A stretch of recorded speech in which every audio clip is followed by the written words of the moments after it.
পুতুল, তুই যখন আমার জীবনে এসেছিলি তখন ভেবেছিলাম মিতুলকে ছাড়া আমি কাউকে ভালোবাসতে পারবো না। আসলে আমি তো ওকে কোনদিন ভালোই বাসিনি, আমি শুধু ওকে পছন্দ করতাম, ওটা ভালোবাসা ছিল না। কিন্তু পুতুল, তুই আমাকে ভালোবাসতে শিখিয়েছিস পুতুল। আমি তোর মধ্যে থেকে ভালোবাসা খুঁজে পেয়েছি। আমি তোকে ছাড়া থাকতে পারবো না পুতুল,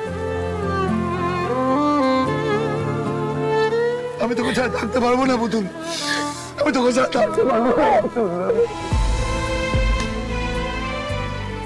এইটুকু, শুধু এইটুকু শোনার জন্য আমি কতদিন ধরে অপেক্ষা করেছিলাম। বল না, চুপ করে যাস কেন? বল না, তুই আমাকে ভালোবাসিস না? বল না, একদিনের জন্য তুই আমাকে ভালোবাসিস? বল, বল না। তুই পারবি আমাকে সাথে থাকতে? একদিনের জন্য তুই আমাকে ভালোবাসিস? বল না, বল। আমি তোমাকে প্রতিদিন ভালোবেসেছি ময়ূকদা। যেদিন তুমি আমার স্মৃতিতে সিঁদুর দিয়েছিলে, সেই দিন থেকে, সেই মুহূর্ত থেকে আমি তোমায় ভালোবেসেছি। তারপর যেদিন তুমি আমার পাশে দাঁড়ালে সেদিন আরো বেশি ভালোবেসেছি।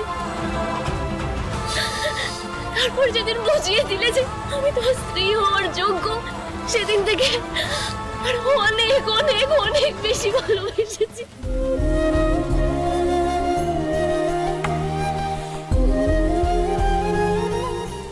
মেজমা আমার মাথায় বন্দুক থেকে ভয় দেখিয়ে বলেছিল যে এই মিথ্যে বিয়ের নাটকটা করতে, এই বাড়িতে থাকতে বলেছিল বড় মা। আমি নাটকটা যদি না করি তাহলে মেজমা আমার বাবা মাকে শেষ করে দেবে। মৈনাক আর তোমার বিয়ে হয়নি? মানে তোমরা বিবাহিত নাও? তোমাদের রেজিস্ট্রি হয়নি? না বড় মা, না। বড় মা, তুমি ভাবলে কি করে আমি ময়ূককে ছাড়া অন্য কাউকে বিয়ে করতে পারবো? মেজমা, আমি এখনো ময়ূককে বড্ড ভালোবাসি বড় মা। আমি এখনো ময়ূককে ভালোবাসি।